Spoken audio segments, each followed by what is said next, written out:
History का विजयनगर, ये बहुत ही इम्पोर्टेंट क्वेश्चन चैप्टर है और इससे बहुत ज़्यादा क्वेश्चन भी पूछे जाते हैं। बहुत आसान बना के मैं आप लोगों को समझाने की कोशिश करता हूँ। देखिए इसको, विजयनगर साम्राज्य की स्थापना, विजयनगर साम्राज्य की स्थापना 1336 में होता है। कब होता है? 1336 में। हरिहर और बुक्का नामक दो यादव वंशीय भाइयों ने मिलकर किया था। हरिहर और बुक्का नामक दो यादव वंशीय भाइयों ने मिलकर विजयनगर साम्राज्य की स्थापना किया था। विजयनगर साम्राज्य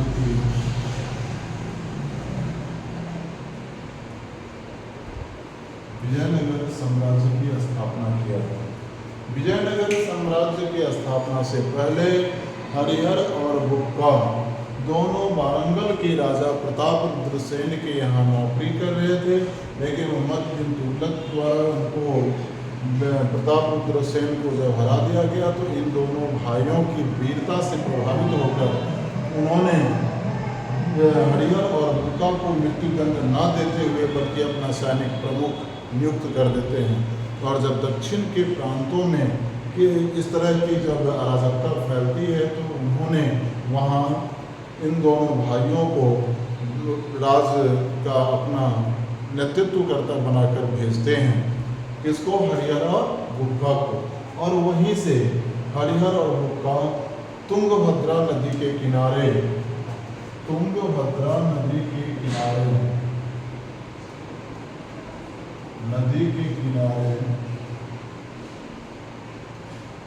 विजयनगर साम्राज्य की स्थापना करते हैं।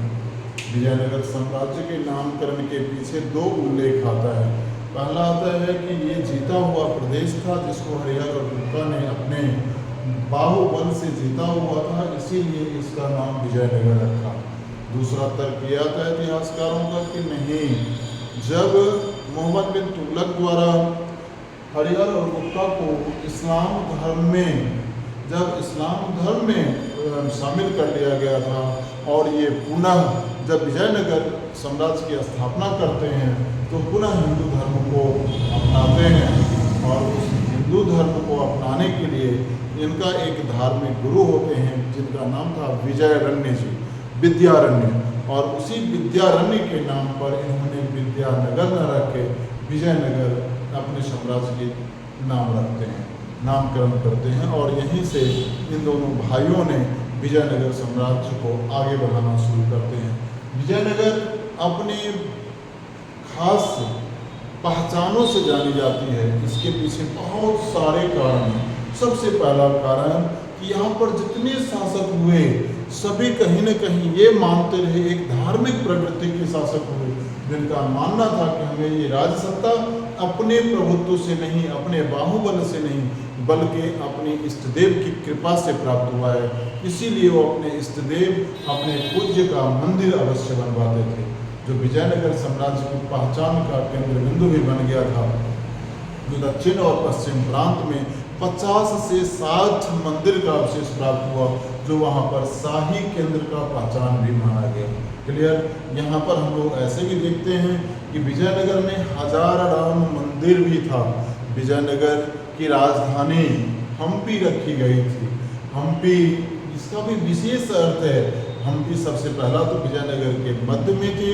दूसरी बात है कि हम्पी यहाँ पर पंपा देवी का मंदिर था, जो पंपा देवी माता पार्वती को कहा गया है, और इनका मंदिर होने के कारण हम्पी ही राजधानी रखी गई थी।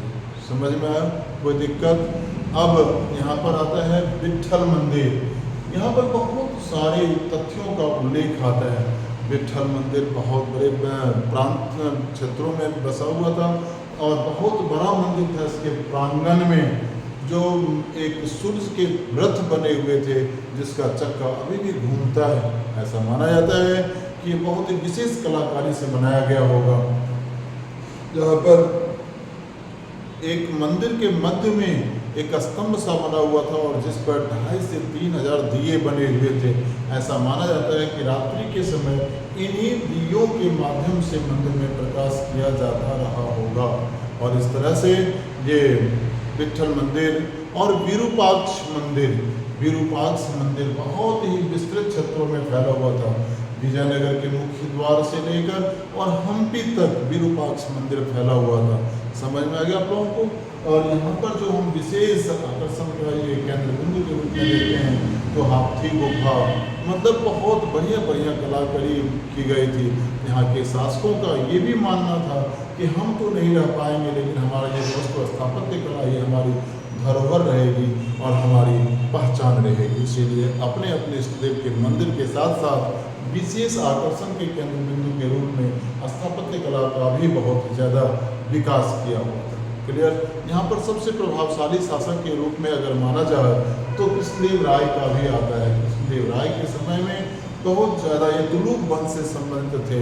ये हरिहर और बुक्का तो यादव वंश से संबंधित थे और कृष्णदेव राय तुलुक वंश से संबंधित थे। कृष्णदेव राय के समय में विजयनगर इतने अपने चरम उत्कर्ष पर पहुँच गया था कि यहाँ पर चारों तरफ बेवजह मुस्लिम शासकों के होते हुए भी किसी से भी कहीं पर भी विजयनगर को झुकने की आवश्यकता नहीं होती थी, बल्कि अपनी सामरिक शक्ति से विजयनगर सभी शासकों को अपने सामने नतमस्तक करके रखता था।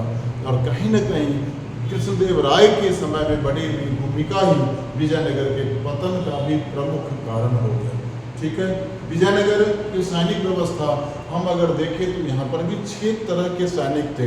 घुड़सवार, रथ सवार, हाथी सवार, पैदल और जलयान, जल से भी काम ये लोग लड़ाई लड़ते थे। और कुछ अपने आंतरिक व्यवस्था को शांति कायम करने के लिए भी इन्होंने सैनिक व्यवस्था किया हुआ था। यहाँ पर किलेबंद खेती का भी विशेष प्रमुखता देखी गई। किलेबंद खेती कृष्णदेव राय के ही समय में शुरू हुआ था। कृष्णदेव राय का मानना था कि अगर हमारा साम्राज्य अगर धन संपदा से भरा हुआ है तो हम कितने दिनों तक भी युद्ध लड़ सकते हैं, लेकिन अगर हमारा पेट खाली हो तो हम कोई युद्ध नहीं लड़ सकते। इसीलिए उन्होंने युद्ध के समय में भी अपनी संपदा को, अपनी उपज को सुरक्षित रखना चाहते थे और अपने जितना क्षेत्र था उपजाऊ भूमि उसको किला के अंदर घेर रखे थे। अब इसके 2 प्रमुख तथ्य आते हैं, कुछ सकारात्मक और कुछ नकारात्मक। सकारात्मक तो ये था कि युद्ध के समय भी कहीं न कहीं खेती इनकी सुरक्षित रहती थी और तीनों तरफ पहाड़ियों के पानी से, जिससे शाही केंद्र की भी जल आपूर्ति होती थी और उसी से कहीं न कहीं ये लोग अपने कृषि कार्य में भी उपयोग करते थे। तो दूसरा नकारात्मक बिंदु भी था कि किसानों के काम करने का कोई समय नहीं होता है, परंतु चूंकि ये किले बंद थे और मुख्य द्वार पर सेनाओं का पहरा होता था, इसीलिए किसान को समय से जाना होता था कृषि कार्य करने के लिए और समय से बाहर हो जाना होता है। क्लियर हो जाता था। अब यहाँ पर प्रश्न आता है कि विजयनगर इतना सामरिक दृष्टिकोण से भरा था। विजयनगर की जो विरूपाक्ष मंदिर का रेनोवेशन का काम भी कृष्णदेव राय के समय में हुआ था। विजयनगर के विट्ठल मंदिर के बाहरी दीवारों पर जो उकेरी हुई तरह तरह की कलाकारियाँ थी वो ये दिखा रही थी कहीं न कहीं यहाँ पर शासक कला के भी प्रेमी हुआ करते थे और इसीलिए कला को इतना बढ़ावा दिया गया था। क्लियर। अब यहाँ पर एक तथ्य आता है कि पहले साम्राज्य का पतन कैसे हुआ।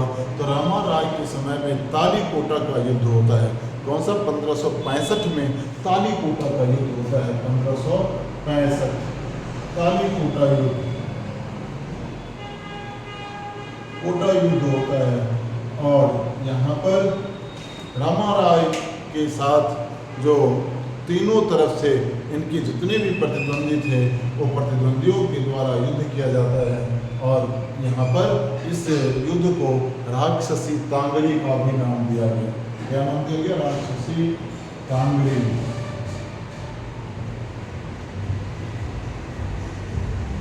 राक्षसी तांगड़ी का नाम दिया गया। किसको? तो पातालीकोटा के युद्ध को। ठीक है। जो विजयनगर, अहमदनगर और बीजापुर, अहमदनगर, गोलकुंडा और बीजापुर ये तीनों इकट्ठा हो गए थे जो विजयनगर के खिलाफ थे।